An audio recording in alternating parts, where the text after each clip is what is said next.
Hey,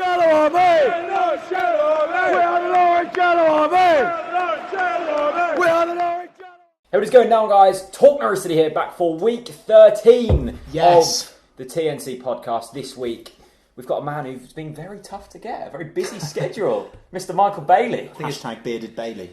It is a beard. Yeah, I think it's just being a dad. Right. Time's precious when you're a dad. It is, and we agree with that. So we are very honoured to have an hour and a bit of your time. Anyway, for the people who have been living under a rock for the past 10 years, who are you, what do you do, and why are you here? I don't know why I'm here. I'm hoping you'll tell me That's that. version on rude. What's I like it. Fine, I like it. It's no problem. Well, my name is Michael Bailey. I'm a Norwich City correspondent for the Eastern Daily Press, Norwich Evening News, PinkUn.com, and sports editor for Mustard TV. So do Doing all sorts, really, aren't video, presenting. You do journalist, don't you? F1 podcast. A Formula 1 podcast, the NRF1 if you're a Formula 1 fan, or a Norwich City fan, because we had Stuart Webber on. So. Yeah, that's a bit of an exclusive, that one. I like that. Go and check it out. Yeah, okay. lots of stuff. A lot of stuff. You do everything, basically. It's a lot. A professional beard grower as well. Yeah, I'm a hipster. Dressed for the occasion as well. Put on a shirt. I feel on like time as well. You should have seen me an hour ago. I was Shout out to Stuart Hodge, by the way, again. Hodgie! He rocked up an hour late. And that's a record. He's always worth the wait. He was. To be fair, he was. By the way, not getting any commentary out of me like that. I'm not touching that at all. So I thought I'd throw these questions in at the start.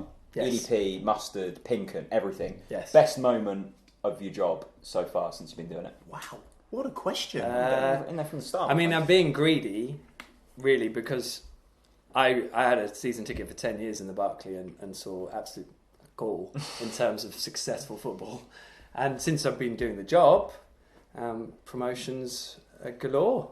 Really, it's been a nuts few years. I think any Norwich City fan of a certain age will appreciate just how good it's been recently. So what happened at Portsmouth was unbelievable, but I think the Wembley experience and covering that game, and I think from start to finish being completely aware of where I was and what was happening in the context of the football club. It's a cliched answer. It's a question we've asked sort of a lot of people that have come on here that have been sort of reporting on football on a professional basis. But did you feel like you lost any of that special feeling as a journalist? Would you have preferred to be there as a fan? Or is that all part and parcel of the luxury of being able to follow football as a job? I think, part of me would have loved to have been in the stands with everyone.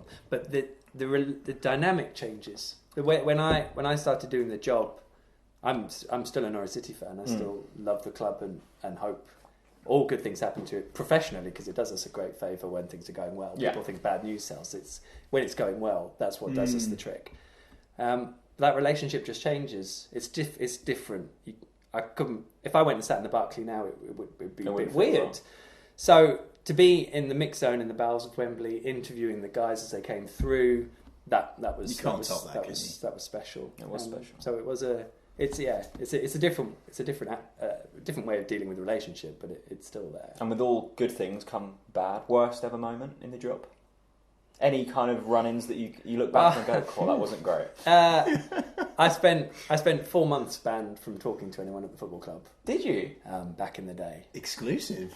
I don't know. I lose track of what I've told people, to be honest, and whether I'm supposed to tell them or not, which I probably shouldn't say. But are you allowed to say what you did? Well, it was a few years ago now. It was under Paul Lambert and David McNally in those heady days. I think they took exception to one or two stories I wrote because they didn't like them, not necessarily because they weren't true. I think there was a bit of Wes Houlihan speculation that didn't go down too well. So I just wasn't allowed to talk to people until we cleared the air, which we did eventually. But that was quite tough because you're trying to do your jobs and you're not getting to speak to people. Yeah, that's quite. But they would see that as a punishment for whatever they felt they were wronged, and you deal with it, and we all move on. Other side. I survived. I mean, I suppose journalists get banned every so often. They do. I think you have to have that done to you to call yourself a journalist, do you? No, I wouldn't recommend it. Jack, before you get any ideas. But, yeah. All right, then let's move into. Actually, I want to have a little game first of all. Obviously, voting's coming up. We're not going to get too political. That's not our place. Please but don't. If there was a Prime Minister of Norwich, completely hypothetical, running the football club, the Prime Minister. We need someone strong and stable, I'd say. The manifesto. What would be your selling point in your manifesto to convince the Norwich City fans to vote for you? Chris, we'll start with you. Have a little scrimmage. What would it be? This is a bit. I'm not really up for this question, to be Why? honest. I'm just not. I don't know, politics and. You're no It's leader. not it's not He's no politics, he's leader. not. I'm not. I'm just. Yeah. Well, no one's getting your vote. Sorry. Michael? I think you want to rally the troops. If you're talking about where we were last season, Carrow Road was a dismal place It was. at the time. No one's fault. Expectations levels were so high. They couldn't, as good as the season was in so many different ways, they couldn't match the expectations, which made it feel like a massive failure.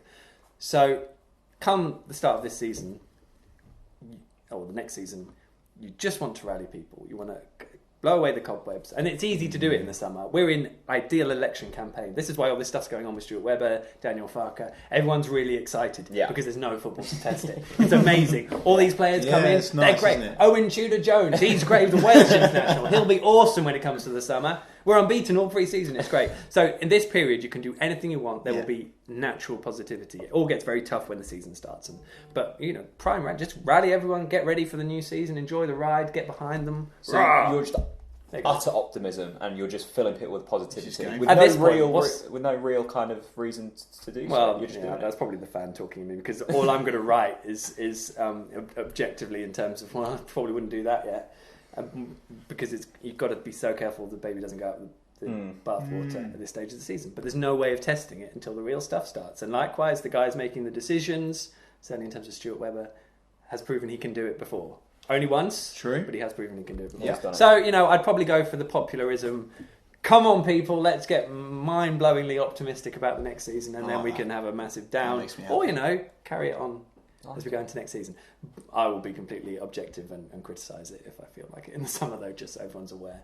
If anyone wants to vote for me, I'm going to go completely off the rails in terms of football. I'm going to go to food, because food is the way to everyone's heart, I think. Yep. You need to be fueled to chant at Norwich City, at Carrow Road. Bovril. Free pies for everyone. Bovril food? Are we taking that? Yeah, Bovril sorry, food? yeah, apologies. Yeah, sorry about that. You don't chew it. It's not a meaty drink. Well, it looks like they're chewing it. Anyway, free pies for everyone. I've worked out if all 24,000 home fans get it, probably only going to cost about 10 grand a game. Well, I'm going to stick a $5 on the season ticket price. Didn't Leicester do that? Leeds did. They get free pie last season, didn't they? I think And one of the season games. before. But you free need to... donuts, free beers at Leicester. Yeah, it was Singer beer, wasn't it? Yeah. Was it? Is that not... I've never had Singer beer. I don't Why think. don't Norwich ever do anything like that? Because they don't have such wealthy owners. Not monies. They will do it if I am the Prime Minister of Norwich. Anyway, let's get into the news. Vote Jack. Yeah, vote me. Vote Reeve. Cheers, mate. Jack Reeve. The big news that has broke a couple of hours before we started recording. Mitchell Dykes. He's back off to Holland. Chris, thoughts? Really disappointed, to be fair. I kind of think he had probably the same potential of Pinto. I feel like if we'd kept him, he would have been as good as Pinto's been.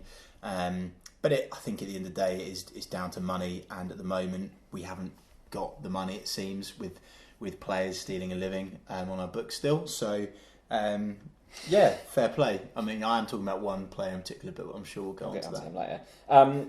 Is it stealing a living? It's interesting, Michael. Somebody tweeted you today that I saw speaking about. I'm glad you saw it. What was it? No, you replied to it. Oh, did I? The parachute payment, something like a £43 million parachute payment, and they were like, "Where has this money gone?" You've said we've pretty much spent it all. You've written a piece on it in the upcoming PinkUn magazine. So I suppose out next week or this week. Next week. There's your plug. That's your only plug you're allowed, except for the NRF1. Probably two. Yeah, two down. I'll let you have three. Can have another one through. Awesome. If you want. Oh, better spend it wisely. So Mitchell Dykes, he was obviously going to be one of the top earners if we did keep him on at the club. Talk to us, for us less knowledgeable people, about the finances. Why couldn't we keep Mitchell Dykes? Why was that option to keep him on permanently not exploited, you could say? I think primarily, I would imagine all of that was built around the idea that Norwich would go up. Ultimately, they agreed a deal that would be a reasonable wage in the Premier League for them to keep him on. At that point, I'm sure Alec Neil was still very hopeful they'd turn things around, finish in the top six or whatever, and then they'd finish the job off like they did 2 years ago. Didn't happen. I didn't really ever feel that Mitchell Dykes would play again for a full season in the Championship. Okay. I felt he's got more offers on the table, so he could probably play at a high yeah. level. He, as much as he enjoyed his time here, I got the impression that it wasn't really going to happen in the Championship. And I mean, he did well when he first came in. Did he attain a level for the rest of the second half of the season that meant you had to play him and he was a definite contender to be? I suppose the thing is that we don't, except for Harry Toffolo, we don't have another left back. So I suppose that is why people maybe are frustrated that we've let him go. Yeah, sure. But what you do is you've got a whole summer where you can recruit another left back, one who's not going to cost you 30 grand a week or whichever. And that's the profile of the player at the club now. That it's going to be players that come from a level below Ajax. Yeah. They're I hate the term hungrier, but they're going to be hungrier. But maybe we can play young players as well. Like, let's actually play Toffolo. Just a thought. Why don't we actually give our youth a chance? I mean, I saw. I put it out on my Facebook page today. A lot of people commenting saying, "Oh, another cheap option from Norwich City." Do you agree with that phrase? Well, yes, but that's the reality. Like an expensive option, you can't afford. So the club would probably be screwed if you kept not taking the cheap options. And in terms of where the finances are, Norwich spent shed loads of money 2 Januaries ago chasing what they hoped would be 100 million quid of revenue the following season. It didn't happen. So they've got a massive hole to fill. The parachute payments basically propped up one of the top wage bills in the Championship. Yeah. So all your parachute payment money has gone there. Next season, your revenue goes down by, I think it's 12 million off the top of my head, but something like that, instantly. And your wage bill, which was already 60, 70, 80% of your income, doesn't go down much at all because there's no more clauses. So that's all your money basically on wages again, unless you cut it. Hence why when 7 players are out of contract, you have to get rid of them because you've got to make some wins, regardless of whether your best goalkeeper at the club is one of them going. The frightening bit is that next season your revenue goes from 30 odd million quid in terms of TV revenue and all things to 8. Okay. And your wage bill is 35 million quid. So if we don't go up next season, then we do have a serious issue to look at in terms of the way the club is currently any player run. of a value will probably have to leave in 2 years' time. The club will get money for them, I'm sure. But this, and I bigged it up. The first shot is the best shot of promotion, but the second shot in terms of the survival of the club is vital because the amount of money that just stops coming in, especially for a club like Norwich, where if we want to keep pushing for promotion, certainly, and it'll be a massive rebuild, and you'll be looking at teams like Huddersfield and the way they've rebuilt with no money, and that will be what Norwich will have to do, and that's going to need everyone on board to do it. But that's why expectation levels from here are so crucial. And next season's fascinating because there is so much riding on it. So no pressure, Mr. Farker. Mr. Farker, Daniel Farker. We haven't spoken about him yet on the podcast. It was I think it broke the day after we recorded the last podcast with Ian. Clarkey. With Clarkey, yeah. Good guest. Good old boy. What a man Clark is. Yeah. Good old boy. Just loves Norwich City. He's a top class. Loves life. Loves life. Almost as much as Deerham. Loves Deerham as well. He does love Deerham. He does love Deerham. Loved the Norwich City top trumps as well that we brought out. Yeah. Have you got a set? No. Can I have a set? Ooh. I can't give it. No. They're on budget's their tight. discount on They the are. Canary store now. Someone tweeted us. Okay. Discount. Great shout. Anyway, Daniel Farker, Chris. You've had a couple of weeks to find out who he actually is. That helps. Ish. Do you like the sound of him? Yeah, definitely. I think we certainly need to try something new, and that goes for everything, not just the head coach, the structure. I think trying something new with regards to players is also very important, which again I'll back up in a point later on, I'm sure. But in terms of who he is, the reputation that he's got in Germany, throughout football in general, I think he seems like a really switched on guy. It seems like he's got the ability to kind of be mates with the players, and I think the players need to buy into you as a person before they run out on the pitch. And if they don't like you, are they really going to give absolutely everything, and are they really going to have your back? So if Daniel Farker is 2-1 down in his first game of the season, I believe he's got the ability to turn it around because he's kind of a nice guy. I think that's important, but I think he's got an edge by the sounds of things as well. So, but to be fair, like no one knows yet. No one knows yet. So it seems like he's got everything, but let's just see. I mean, I suppose the interesting thing is, Michael, this is a decision that in my lifetime is this kind of thing has never really happened at Norwich City. We've always been very kind of straight with the way we've done things. This is completely kind of left field, but it seems 95% of Norwich City fans have bought into it. Yes, which is great. Why? Because I think everything should say that this is a strange move. I love it because if you strip it down, you basically go, "Oh, we've appointed a fourth-tier manager in German football who is managing an under-23 side and has never been to any kind of English football." And if anyone else was making this appointment, you'd be like, "Holy mother! It's bold. What's happening? It's bold, big gamble."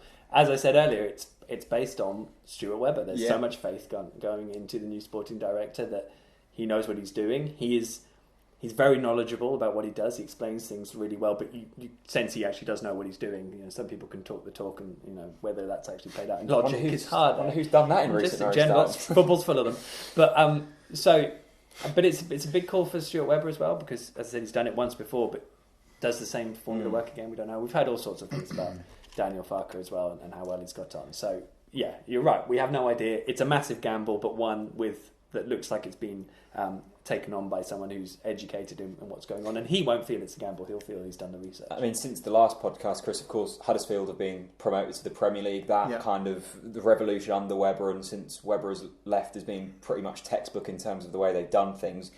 It's obvious that Webber is trying to replicate that here. Do you see it working for a second time? How long's a piece of string? Like, I personally believe that it will work because of the whole mindset of everything already. I've just got a good feeling. I've just got a good feeling. That's kind of important, isn't it? If you've got a good feeling, then that's really, really important. And I think all of the players will have a good feeling it's going to work as well. It's something different, and I'm fully behind it. Let's quickly touch on Alan Irvine. Of course, done a fairly not a remarkable job, but certainly a noble job. He handled himself well. No one. Chris is laughing. Remarkable. Well, not remarkable, but it could have gone a lot worse under Alan Irvine. He handled himself very professionally. Will he have a place at Norwich City next season? I don't know. Is the honest answer. I can't see it. It's my hunch. I think he still has to commute from a long way away. Okay. Up in his home. Here. I think they do, and Stuart Webber said it. They want a British coach in the team, so that's key. Why I think it helps with continuity. I think that makes a lot of sense. I think in terms of the culture of the club, as long as you have someone who knows what that is and can actually relay it and has maybe worked with the players before. And I think again with Stuart Webber, Neil Adams. I'm not sure what Neil Adams' job is at the moment. I think with Stuart Webber, he's there as more of a long-term appointment. He's there to help continuity if you're changing head coaches quite frequently, which I imagine is the case. And I think that's the same question with the coaching setup. You don't want the whole coaching team coming in, sack the head coach, the whole coaching lot goes out again. I think you want to pick people that you can keep a hold of. The players like him as well at Irvine, don't they? They do respect him. Yeah, I think so, yeah. And that's obviously really important. But for me, it all falls down to if you ever express an interest to leave the football club. Has Irvine done that, though? Yes. Do you think? Yes.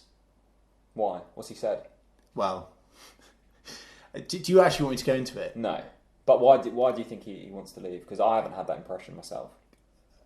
I can't really say without saying. Go on, say it in 10 words. Okay.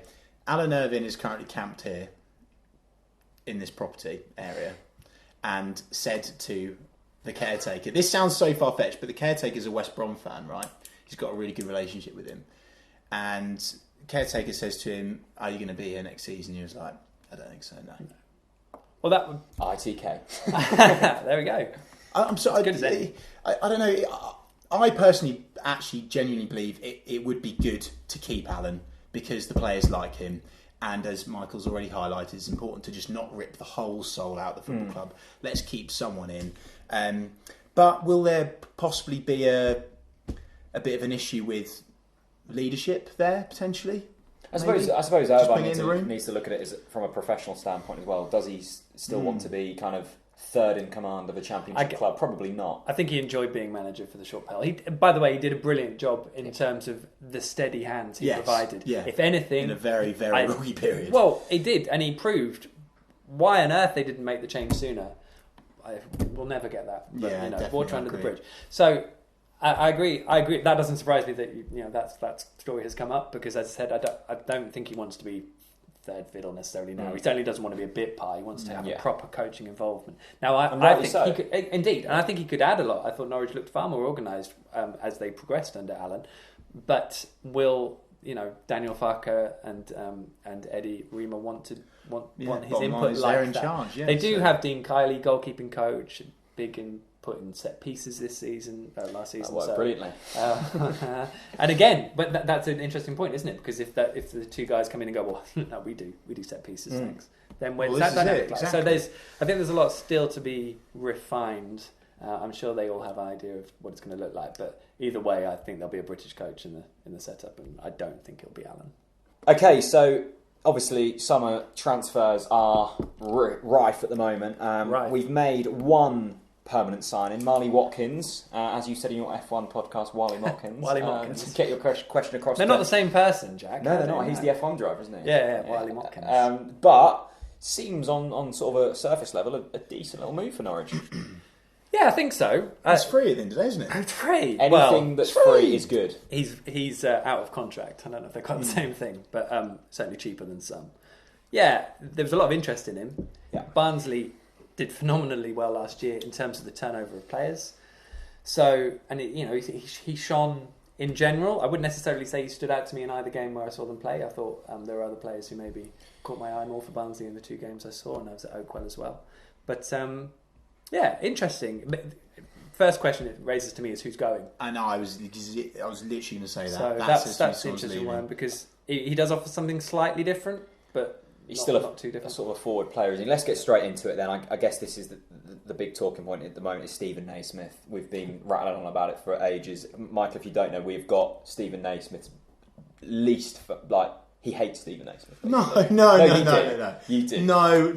Is he stealing a living? Is that No. Okay, that was slightly harsh. That was in fact very harsh. So I apologise for that comment.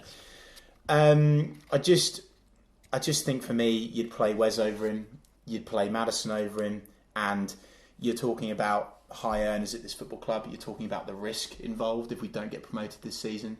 Yes, he's only got 2 years on his contract anyway. But for me, I just think there's more hunger elsewhere. I really do. And I think that, of course, he's going to say all the right things because he has to. Otherwise, he's going to have a pretty blooming torrid time, isn't he? Let's be honest. And yes, he nips and tickles players' bollocks and stuff like that. But it's not all fun and games. This is actually really serious now. No, seriously. I mean, I have actually prepared a little thing just in case you decide to back Stephen Naismith up. Stephen Naismith is 30 years old. Okay. Good knowledge. Thank you. Sorry, don't look at this because I'm going to be teared up, please. So, are you really, really wanting to desperately keep a 30-year-old at this football club during this period of change and transition where we need to switch things up, we need to do something different? Yes, we need experience, but we've got experience without Naismith. Okay. We've got experience without Naismith. 8 goals in all competitions last season, correct? Not bad for the amount of starts. Sounds right. Yeah. Okay, 8 goals in all competitions last season in a free-scoring City side. 8 goals. Not bad for the amount of starts, I'd say. Not bad for a defensive midfielder that plays in a forward position. That's fine, Jack. And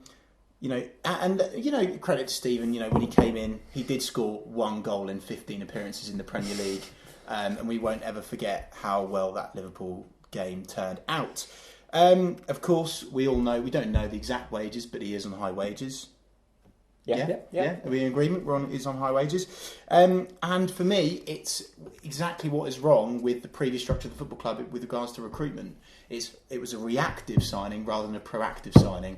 A signing like Marley Watkins, proactive, one for the future, positivity. Michael's disagreeing, but I kind of... No, but when Stephen Naismith signed, what was your reaction at that time? My reaction at that time was it was a massive gamble that could work. But equally, 50% of me was like, this is great.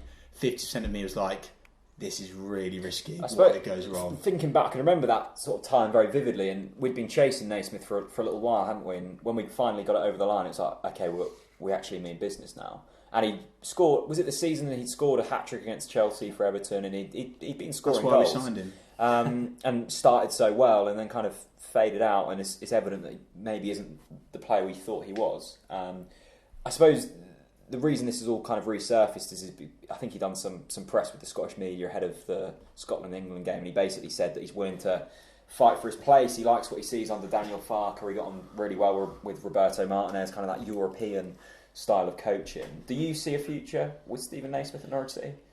I think there is possibly a future, maybe just by default, because it's going to need someone to want to come in and buy him. And ultimately, you can look at that entire Norwich City squad at the moment. There is not one player they wouldn't sell if they had the right offer. They literally anyone. Do you believe that? Yes, 100%. Yeah. Now, it may take a more silly offer for some players than others. Yeah. You know, it will take 20 million probably to get Alex Pritchard out of the club. It's going to take probably 5. I'm putting a number out there, but I'm guessing, educated guess. But it's not going to take as much to get Stephen Naismith out of the club. I mean, you say he did one piece of media saying, I'm really looking forward to working with Daniel Farke coming in, and then later today we have another bit where he's been asked, probably a slightly different question. It's like, well, I don't know if Norwich. We've already had the discussion. If Norwich get an offer, then I'm gone, and that's probably been like that for Stephen Naismith since he arrived. To be honest, since last summer.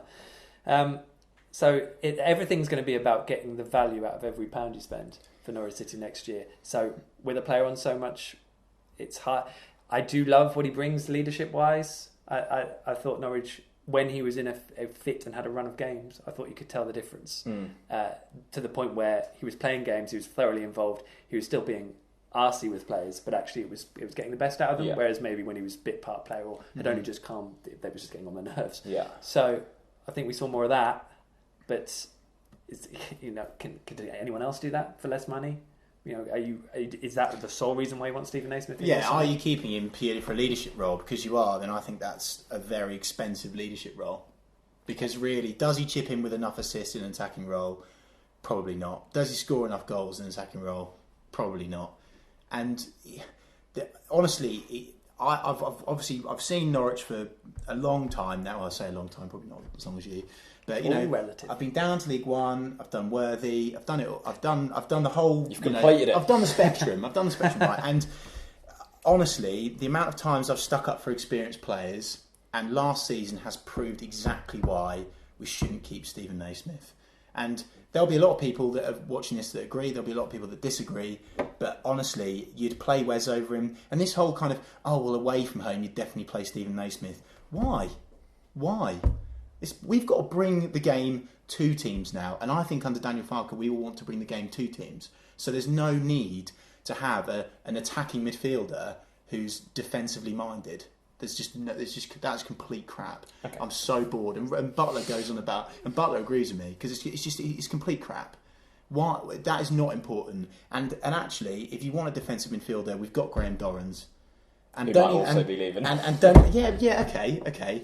But we're fools for selling Graham Dorrans and then keeping Naismith because he's a leader and he's defensively minded. Okay. But it won't come down to that. And don't start me on Howson. It'll come down to who puts the bid in. Well, I am going to start you on Howson. Johnny Howson. Well, apparently he wants out of the football club. And that story came out this week. Michael, let's start with you. Johnny Howson, probably Norwich's most influential player over the past 5 years, I would have thought. It's a bit disappointing. Should have been.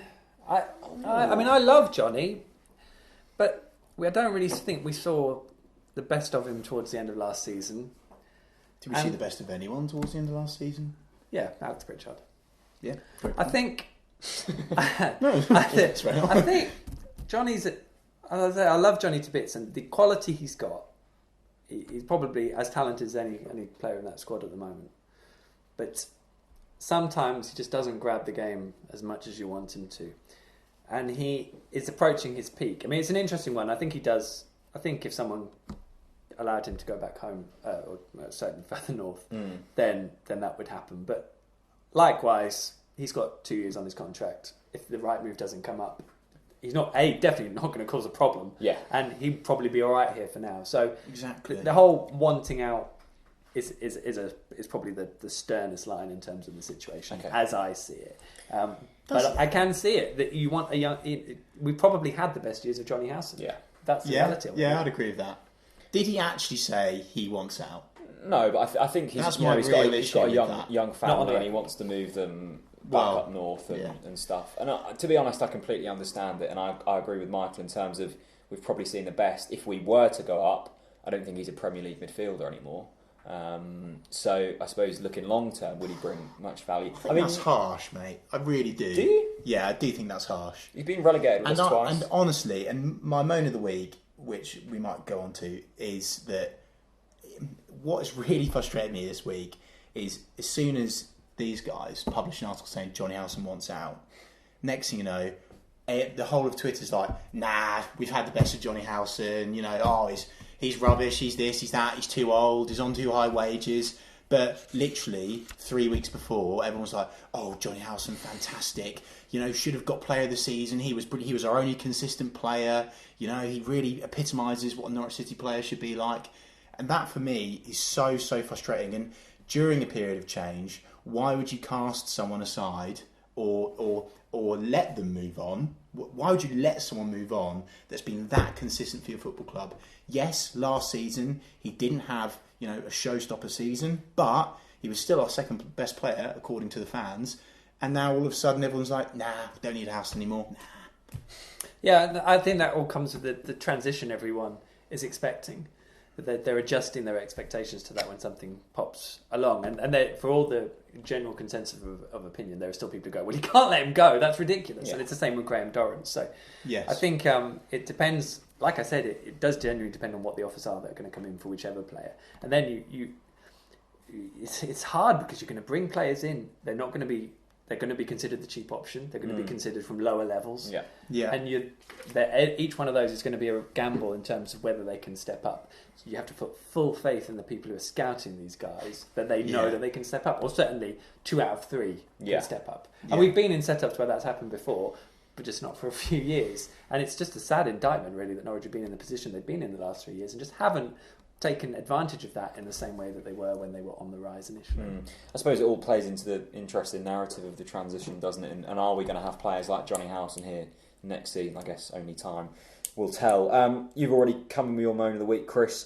Michael, this is where you can moan about anything. It has to be loosely football related. Okay. Not like a food you haven't enjoyed this week. It's difficult though because I've been off all week.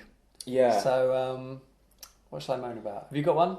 You can give me a minute. Well, mine was about Mitchell Dykes. I think I'm really going to miss him.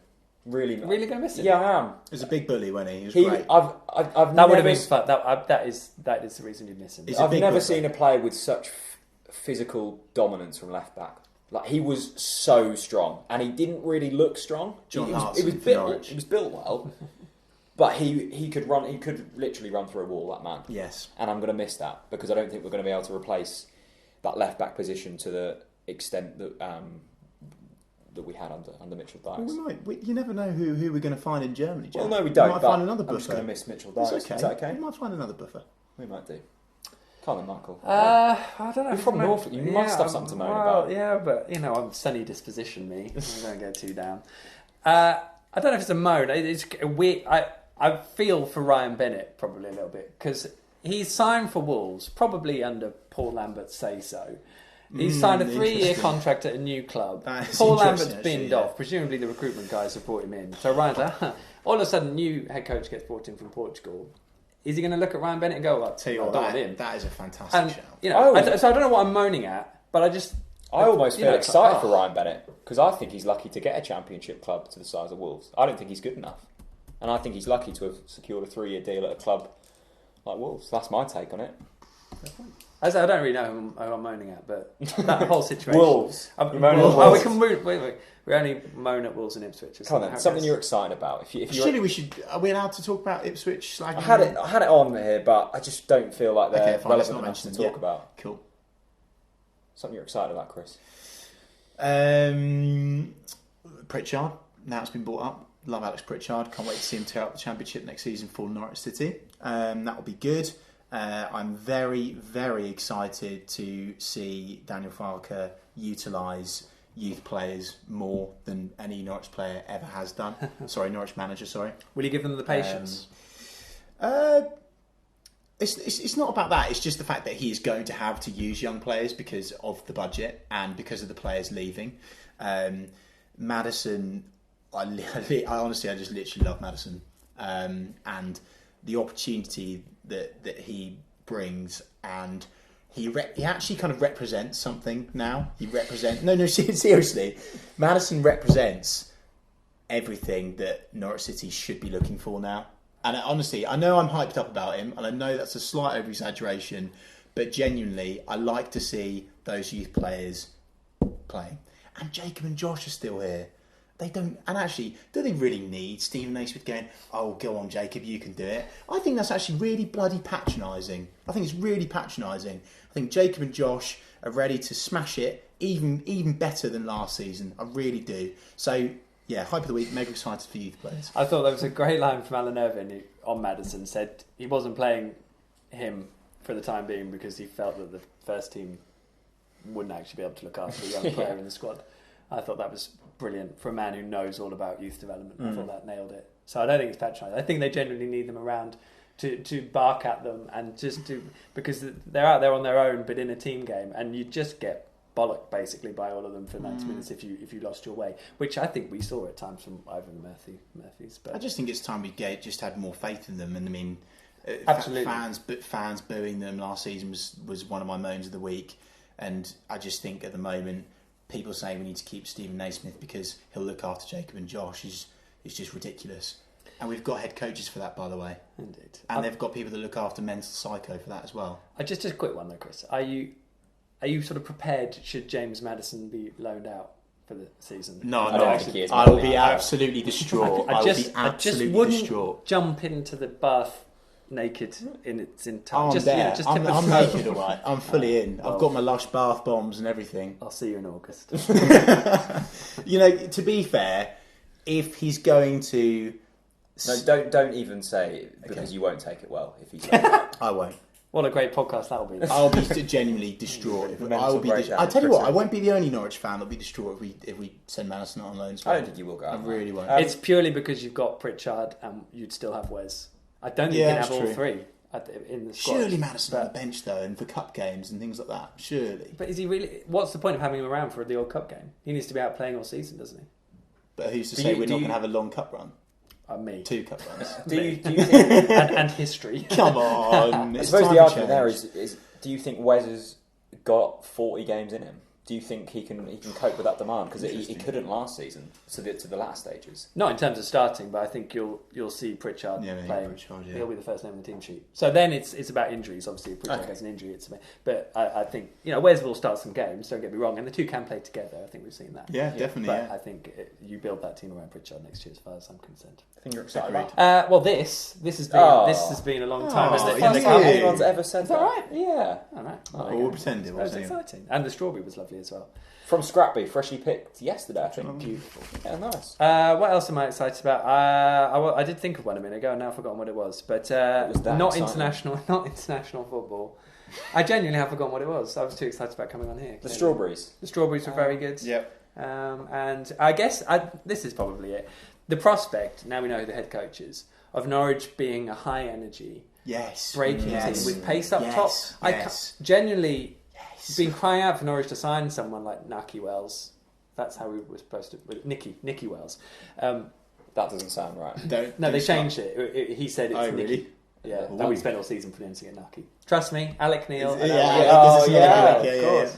I just feel like I haven't seen a team play like that probably since Paul Lambert, but just... when you saw teams like Fulham and Huddersfield, the way they were playing, and I genuinely think there's a prospect of Norwich playing like that. It will come with its pitfalls, but that prospect excites me, and that change of dynamic. And I think it's interesting everyone picking up on how open-minded the place has been about the changes. There is obviously that positivity, but I think that's really good and healthy. So definitely, it's exciting. You've got to get excited about it, to a degree. We'll see what happens. I think mine's along the similar line. I just I'm excited about the possibility of having a mad German at the top, and just towards the last stage of the season, if we are up there towards the end of the season, him just going mental towards the fans to get them up for it. Maybe headbutting a post. He's not going to get much out of the City stand, is he? Who knows? We might do actually. They're quietly niggly. The City stand. They're many an away manager have got stuff from during the Chris Hughton era. I sat in the City stand, and the abuse they were giving Chris Hughton for making a wrong substitution. In fairness to the old boys, up the City stand. I'm looking forward to Daniel Farke's mad kind of. Although I wasn't expecting him to sound how he was. Why are you saying he's I mad? was going to say, He's the most softly spoken. I'm not. He's got a mad streak in him. Do you reckon it's all? He's got a mad streak in him, definitely. Do you reckon? 100%. I tell you what. I bet you listen to heavy metal, like really hardcore heavy metal. Feeling that? I don't know if I should say this, but I'm going to say it because I'm on your podcast. But you know Frozen. Have you seen Frozen? Yeah. Have you seen Frozen? Yes. You've seen Frozen. Yeah, I've seen Frozen. Unfortunately, the guy in the little snow shack who's big, and he goes, "You've Yeah. got lots of things there." Ooh. But yet, could if he Yeah. needed to.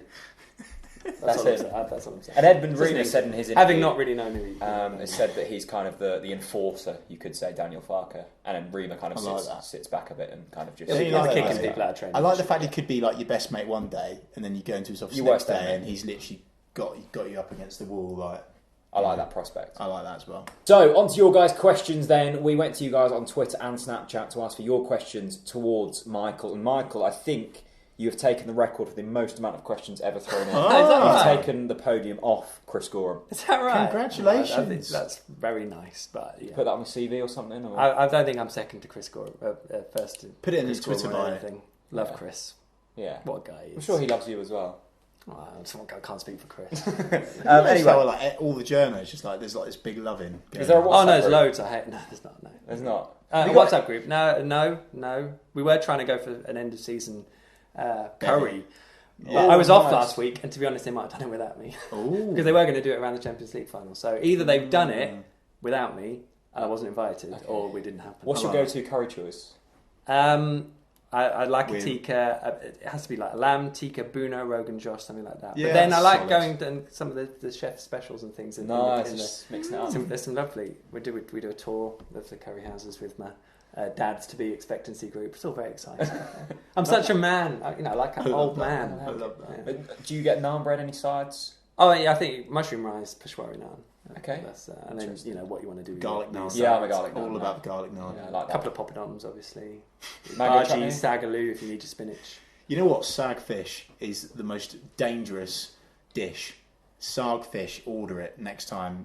Ask for it. Sometimes it's not even on the menu. It's that dangerous. Okay. It's Dangerous in what? Horseradishy, absolute, like so spicy, Pungent. so spicy. It's spinach And fish. and it's Why is it just- spicy? On trust me, Trust you. especially by the way, plug for Saffron down the road. Wow, what a plug for them. She a lady We or should be charging for that. so lady on the street? If only it was. No, yeah, Saffron. Okay, cool. Nice. Let's get into the questions. What does the current management team at Norwich City need to do differently to ensure greater success next season? That was from Sam Hanson on Snapchat. Thank you, Sam. Well, if we compare it to the last one, I guess Not much really. the managing the squad better. The more I hear, the more I'm convinced that the Man management? the man management last season wasn't good enough. Basically, Dude, and that's wasn't why that what when Alex Neil wasn't that what he prided himself on? it all became a bit of a fog That's at such the a end. basic It became a fog, didn't it, at the end? And in reality, he had a brilliant 6 months where he was exactly what was needed, and then when that had gone, he was found wanting in too many areas, basically. So I think the man management, they need to be playing they need a better team ethic and Ethos. spirit between each other, because I don't think they were fighting hard enough for each other a lot of last season. Yeah, agreed. That character needs to change. So I think that's what the man management team needs to do, and just use some of the better organisation they had later on in the season defensively and in terms of pressing. But that will all come with the style and structure that Farke and Riemann want them to play off. So that's a good call out that question. But yeah, they're the things. I think the man management. You have to get. Paul Lambert was brilliant at it. He's not the only one. I think Mike Walker did it too. But you have to get more than the sum of your parts out of your team. That's true. It doesn't matter how good your squad is. They need to be as a team better than the sum of it, and they haven't been that. Apart from 6 months under Alec and a few years under Paul Lambert. Okay.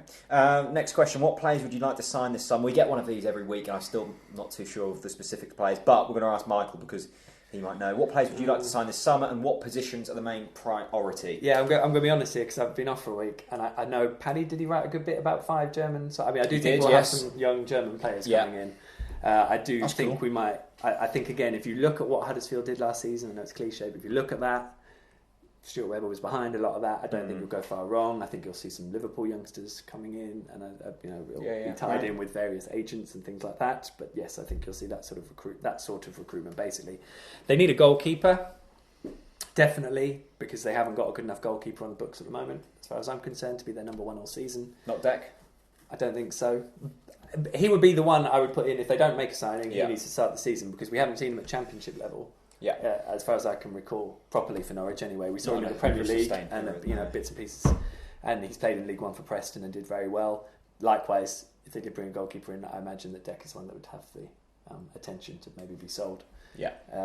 So that 2 or 3 defenders and a striker that's going to get in behind. I think they're the key things. You can probably work with what you've got in midfield. Yeah, definitely. But Louis Thompson's the interesting one for me. Yeah. I had some great conversations with him at the end of season dinner, and I like him a lot, and I think it was such a shame last season, because I think he could have made a real impact over a number of games, and it got robbed from him a little bit. So he's hoping to be fit during pre-season, so hopefully won't have too much catching up. It's a major injury, so we don't know how good his recovery will be from it, because it's a career-changing injury from what I know. So that snapped Achilles that's just what it is. So.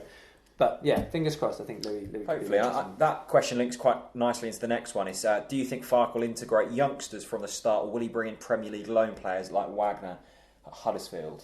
Well, I don't think that's mutually exclusive. I think it'll be both. It'll be young Premier League loanies. It'll be young players from elsewhere. I think there'll be I think Huddersfield had quite a few loans, didn't they, last season? So there will be a fair few. I don't think you'll see many making the step up from the Norwich Academy. I think what you've got is pretty much there. Ben Godfrey maybe will be the one who's sort of seen least action. I don't think anyone else will be particularly pushed up initially. They're the ones you might see as things go on. But I do think they'll be in from the start. I think he's used to having an under-23 side playing in a until January. In a senior by the football. way, he might have to until January. Yeah, until we can move players on. Likewise, in this window, they're not going to arrive at pre-season with the squad they want. So you've got that horrible overlap as well from the start of the season to September, where you've still got to finish doing your work. And I think it's such a big job in terms of what they want to do and in terms of the money they probably want to save, that it is going to drag on, which could hamper things if they don't get it right. That's probably as big a challenge as he's got. Next question, which is another really good one. This is from Daniel on Snapchat. Who needs to prove themselves the most this pre-season? That is a good question, Daniel. Crumbs. Are you looking at a youngster who needs to step up, or a senior player that... Maybe it is Deck Rudd. I mean, I hate pre-season. Do you? I can't stand it. Didn't you love it when we went to Galston last season? But that was good. I like... Yeah, the first game is always interesting. It's interesting, but you just can't read anything into it. You could be unbeaten all pre-season, and then boom, Mark Lieber scored the most amazing goal on his first. I can't remember if it was at one of the local teams. Anyway, I think they won 14-0 or something. Bing did top corner. Was it an actual registered team? Oh yeah, it wasn't a shit team in Italy. That's Alex Petty quote there. But so I don't like pre-season anyway. So, but I mean, in terms of training and getting involved, I mean, you could say Harry Toffolo, because at the moment there is an opportunity there for him. The rest, we all kind of know what they've got. As I say, Louis Thompson, if he gets fit, I think he has a really good chance to maybe suggest, look, I can do what over anyone really. I think so, because the old hands will kind of know what they've done, and Stuart Webber will be aware of what they can do. So, but then also, surely the experienced players can be like, I might be sold if I don't prove a point in someone like Stephen Naismith. Sold anyway, though. So no one's going to buy Stephen Naismith. I should probably just drop the subject. No, well, you don't know that. They've got a lot of money this year, so you don't know. But I thought Sunderland would go in for him with David Moyes, obviously, but I don't think that's going to happen. I think they tried, didn't they? You could afford it. Next question: what Norwich City player would you take on an away day? So when you were a fan, and you still are a fan, but when you were going to the games as a fan, right?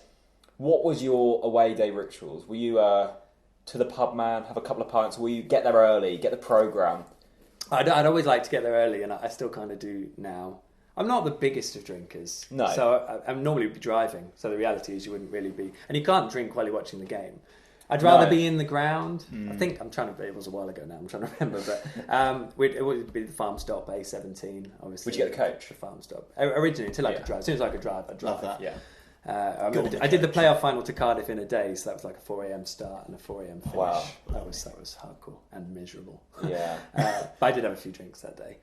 Needed. Yeah, not while I was driving. Obviously. No, of course. So I think I'd always have a fudge, by the way, before kick-off as well. Finger of fudge. Is that like Do you still kind keep of... that up? Yeah. What? Do you still have a finger? No, I don't do that. Shame. No. I really wanted that to be I used true. to switch the rituals. I could start it again, to be honest. Okay. I wear Norwich City if Cadbury socks on wants match to day. sponsor me finger of fudges for the next season, see what we I'm can literally do. that cheap. But, yeah, I'd have funny rituals like breaking it in half and having half time. I don't think any of it worked. I mean, this was 10 years when Norwich did absolutely nothing on the pitch, so I think I was just grasping at straws. I've got a pair of yellow and green pants that I wear to big games. Just the big games? Just the big games. So wore them against Ipswich, obviously amazing. Wore them at Wembley, obviously amazing. I've not pulled them out in a long time.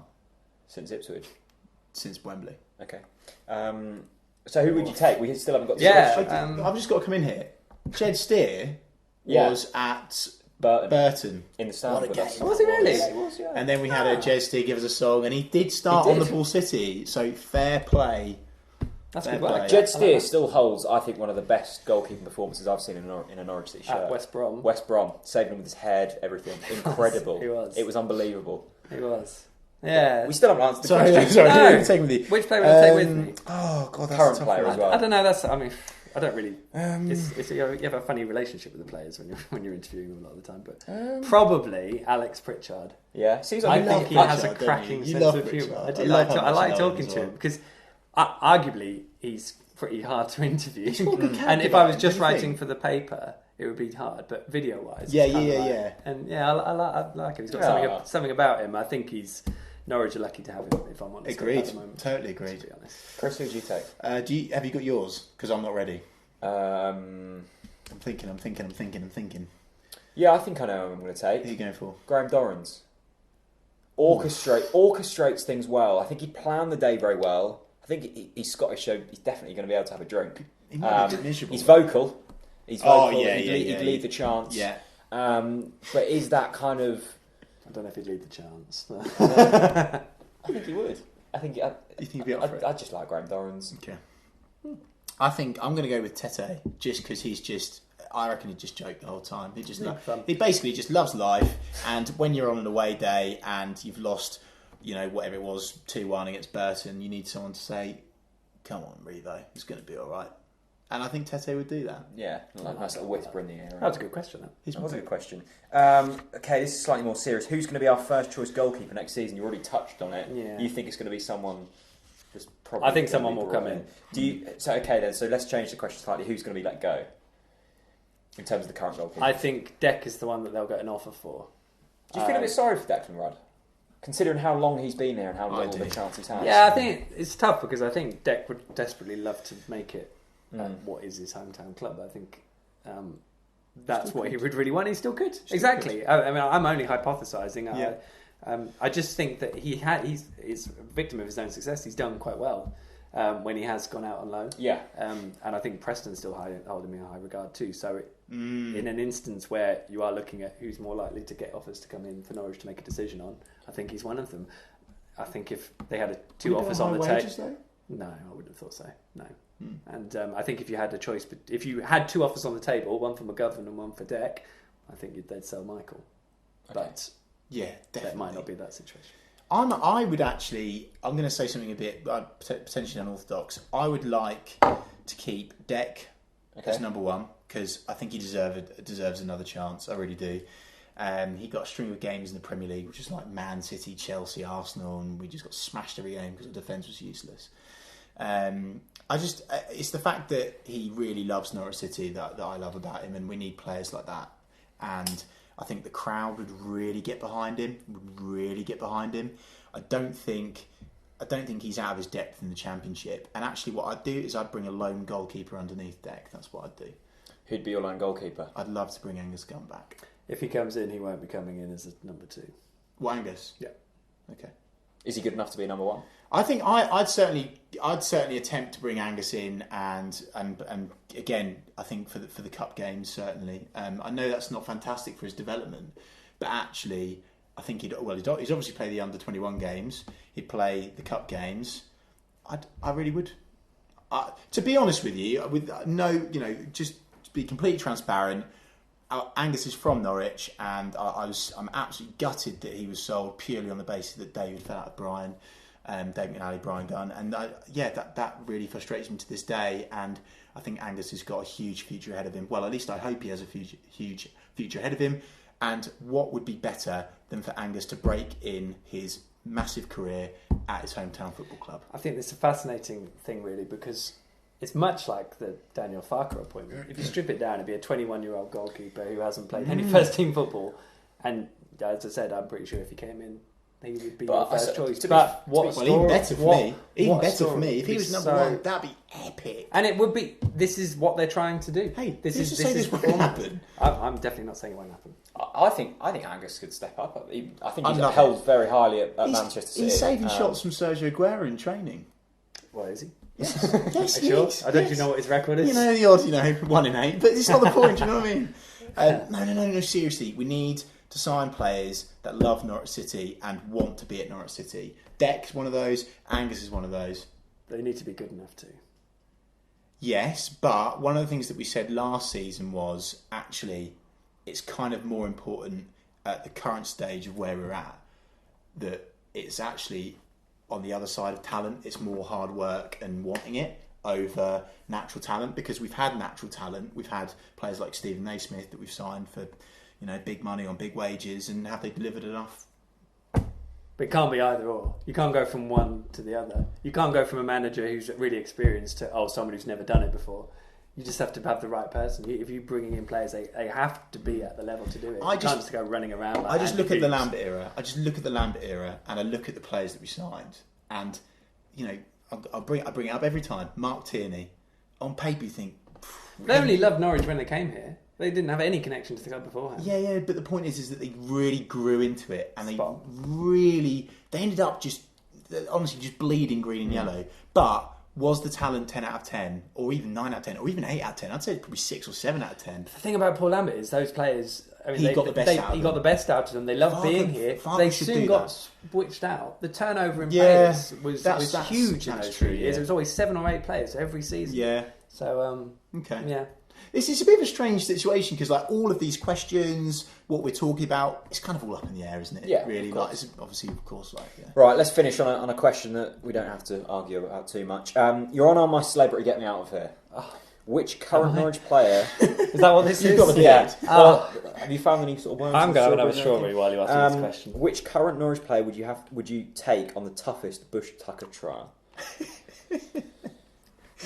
I guess we have to... first of all, understand which Bush Tucker trial it is. Is it kind of an underground, you with tarantulas and stuff? Yeah. Is it an eating one, or I think it's putting your hand in or something like that. Okay, rather than ants or tarantulas or whatever. Who are you taking? 100% Gordon Graham. You taking Graham Dorrans? Big GD, yeah. Why? Fearless. He's on an away day with me already. You can't do both. Oh, okay. Can he do both? I'll let you. Yeah. Thank you. I just think he'd be really trying to not flinch. There's nothing. There's absolutely nothing. Do you think he'd do it? 100%. 100%. Stephen Naismith. Really? He'd even be like, yeah. Do you think he'd do it? I think he'd wimp out of it. I think he'd be like, no way, I'm not going to do that. Just like he does on the pitch. Harsh. Sorry, harsh. I'm going to take Evo, because even if he does get scared, he can run away quick enough. Can we have an Evo pin? Can we just don't get any stars for that? No, but I don't really. If I'm with Evo, I don't really care about eating. He'd have you on his back as well, wouldn't he? Like running away. He'd protect you at all costs. Piggyback. Can we have an Evo Pinto section just very briefly? Yeah, just because I love him so much. What are you going to put in the section? I just think we should just praise. I think we should have one bit of praise for Pinto. I thought he was. What did he get voted third in the player of the season? I thought he was very close to being higher. If that makes sense. He could have been. He could have won it. I thought. Any of them three could have won it. Yeah. Yeah. If the defence had actually performed to a relatively decent level, I think he probably would have. I was actually quite surprised Johnny was. I feel like I'm bashing Johnny a bit here, but I'm surprised he was second. But you're not the only one bashing Johnny. He wasn't in my top 3. But, you know. Cool. Anyway, that is the TNC podcast for this week. A massive thanks to Michael for coming on. Thank My pleasure. you. Enjoyed it, boys. Thank you very much. Cheers, Michael. Thank you. I'll invoice for them strawberries in a bit. Yeah, fine. Subscribe on iTunes. If you haven't already, leave a 5-star review. That helps us with the algorithm or whatever that does. Also on SoundCloud if you're not already. And of course, subscribe on YouTube, hit like and drop a comment. Thanks very much for watching. And I'll see you very soon.